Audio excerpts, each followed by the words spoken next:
It was a chilly autumn evening when everything started to shift. I had been working late at the office, wrapping up a project that my boss, Greg, had been pushing us to finish.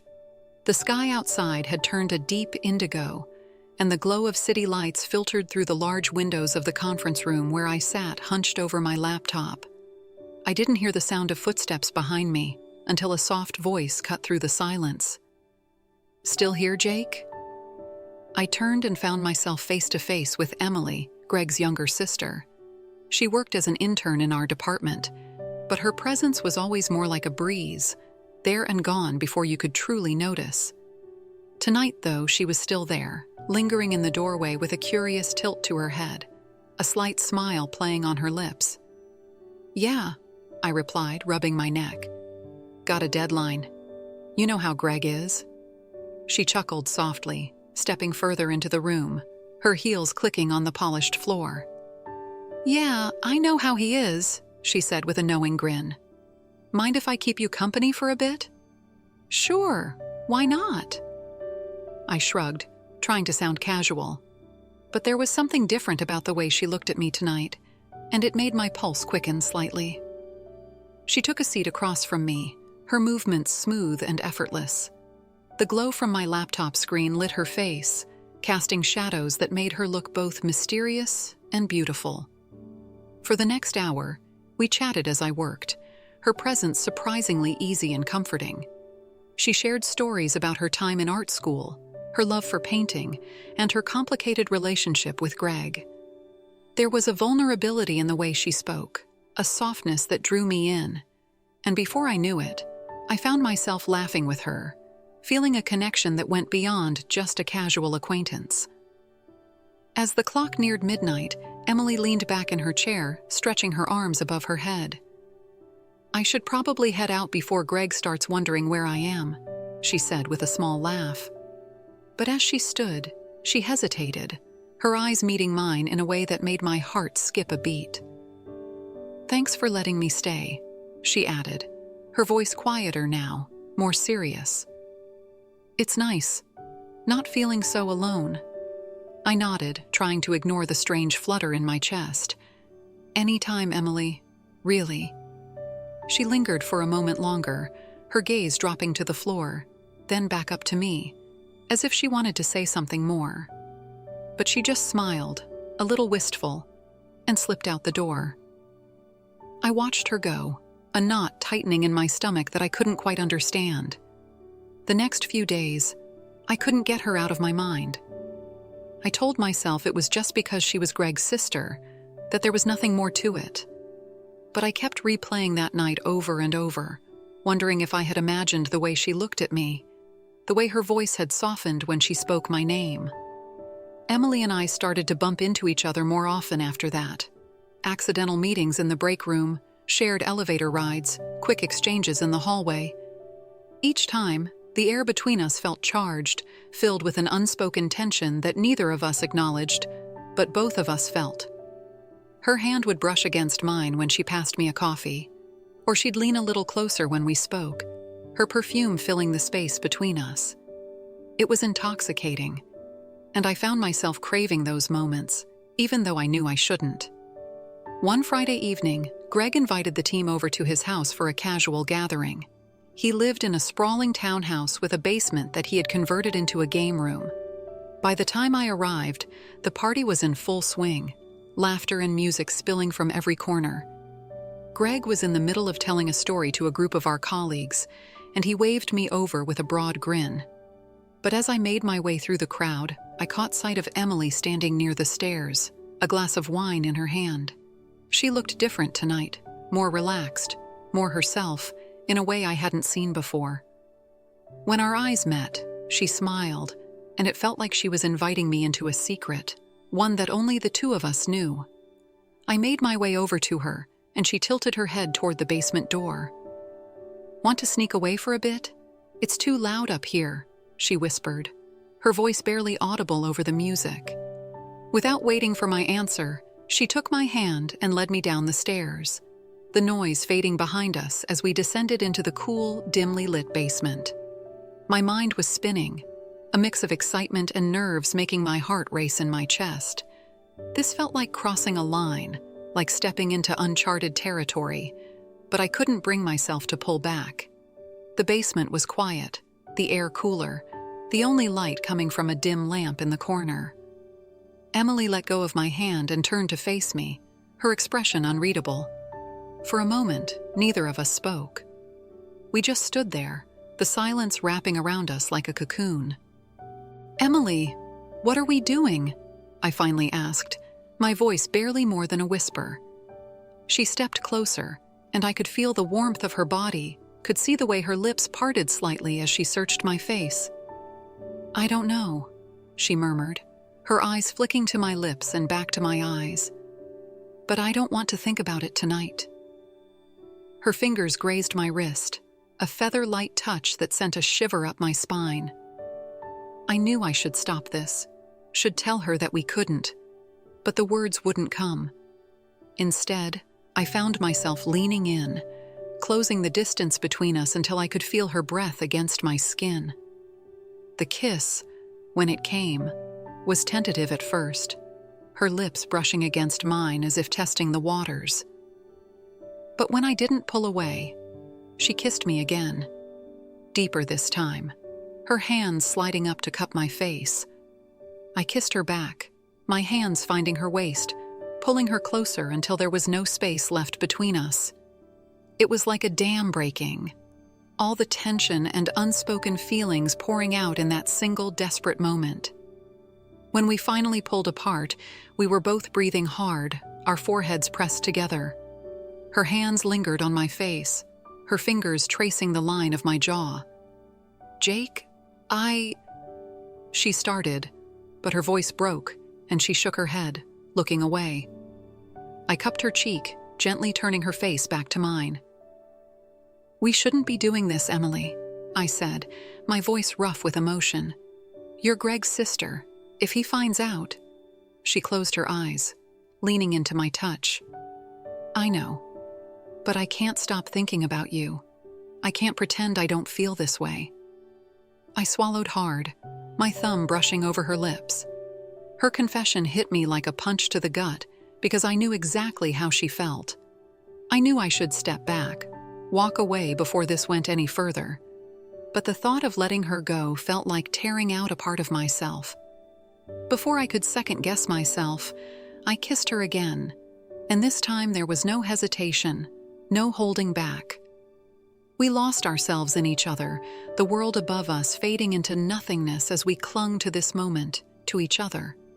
Her hands fisted in my shirt, pulling me closer, and I responded in kind, my own hands exploring the curves of her body, learning the shape of her.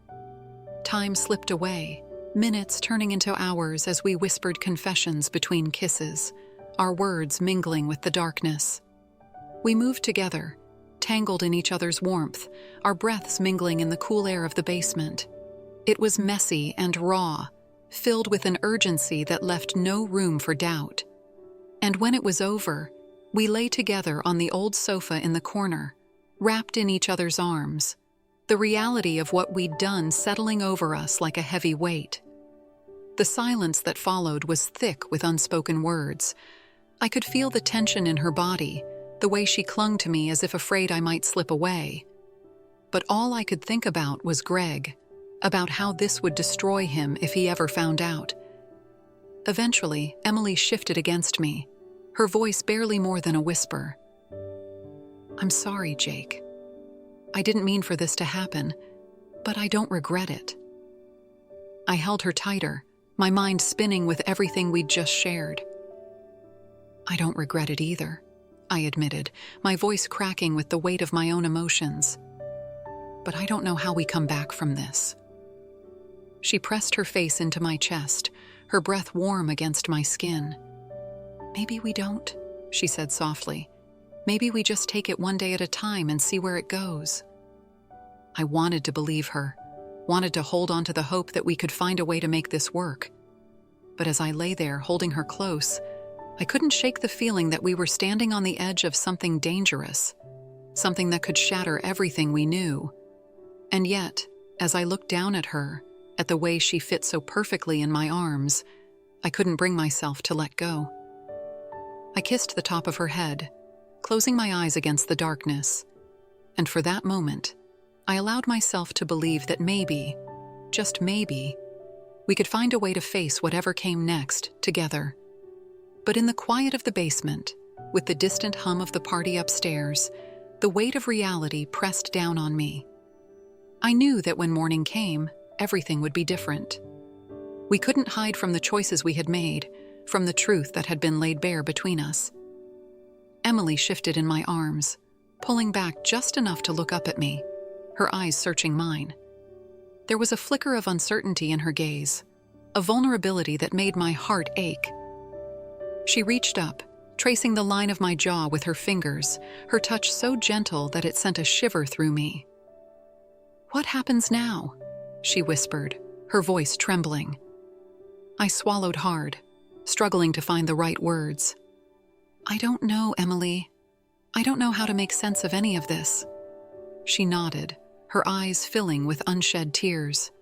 "I don't want to hurt Greg, but I don't want to lose you either." Hearing her say that, feeling the raw emotion in her voice, tore at something deep inside me. I cupped her face in my hands, forcing her to meet my gaze. "We'll figure it out," I said, though my voice was rough and uncertain. "We'll take it one day at a time, like you said. But whatever happens, I promise you won't face it alone." She closed her eyes, a single tear slipping down her cheek. I brushed it away with my thumb, pressing a soft kiss to her lips, trying to pour everything I felt into that single touch. For a moment, it felt like we could hold on to that promise, that we could keep this fragile connection alive despite everything stacked against us. But as the hours passed, reality crept back in. Eventually, we heard the sounds of the party upstairs beginning to die down. Laughter and voices faded, and I knew that soon Greg would come looking for his sister, wondering where she had disappeared to. We pulled apart reluctantly, the cold air rushing in to fill the space between us. I watched as Emily gathered herself, smoothing down her hair and wiping away the last traces of tears. I wanted to reach out to her, to hold her close and never let go, but I knew that for now, we had to put this night behind us. She looked up at me, a bittersweet smile tugging at her lips. "Thank you, Jake, for being honest with me, for everything." I nodded, my chest tight with all the things I couldn't bring myself to say. "Anytime, Emily. I mean that." With a last, lingering look, she turned and made her way back up the stairs. I watched her go, every step she took feeling like it was pulling her further away from me, back into the world we had tried to forget for a few precious hours. And as the door closed behind her, I was left alone in the basement, the shadows pressing in around me. When I finally made my way back upstairs, the party was over. The guests had left, and Greg was tidying up the living room, his back to me. He glanced over his shoulder when he heard me come in, flashing me a tired smile. "Hey, man, didn't know you were still here. Did you enjoy yourself?" I forced a smile, trying to ignore the sick feeling in my stomach. "Yeah, it was a good time. Thanks for having me over." "No problem," Greg replied, clapping me on the back. "Emily mentioned she ran into you earlier. I hope she wasn't too much of a bother. She tends to wander off during these things." I froze, the lie burning in my throat, but somehow I managed to keep my expression steady. "Not at all. She's great." Greg chuckled, oblivious to the storm raging inside me. "Yeah, she is. She's been through a lot lately, you know. I just want her to be happy." I nodded, unable to trust myself to say more. The weight of what I'd done crashed over me then, a wave of guilt and regret that left me feeling hollow. I excused myself soon after, leaving Greg to finish cleaning up, and made my way out into the cool night air.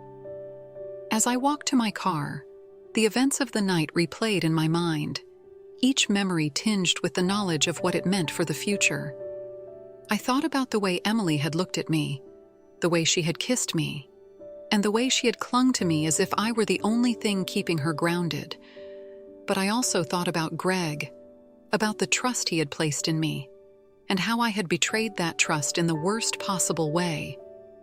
Driving home, the city lights blurred outside the window, the night pressing in around me.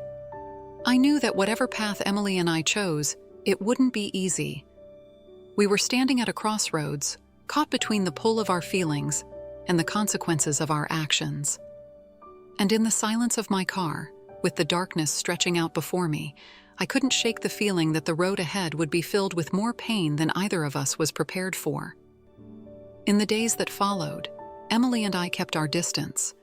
We didn't speak about what had happened in the basement, didn't let our conversations stray into dangerous territory. But the tension between us lingered, a constant reminder of what we had shared, of the line we had crossed. Every time I saw her in the office, my heart ached with the memory of her touch, with the weight of the things we couldn't say.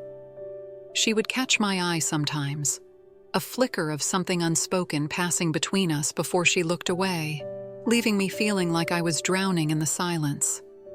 And yet, despite everything, I couldn't bring myself to regret that night. It had been wrong. It had been reckless. But it had been real. For a few fleeting hours, we had found something in each other. Something raw and undeniable that went beyond words. And even though I knew it couldn't last, even though I knew we would both carry the scars of that night with us, I couldn't help but hold on to the memory of her in my arms, of the way she had made me feel alive in a way I hadn't felt in years. I don't know what the future holds for us. I don't know if we'll ever find a way to be together without destroying everything else in our lives. But as I lie awake at night, the memory of her kiss lingering on my lips, I know one thing for certain.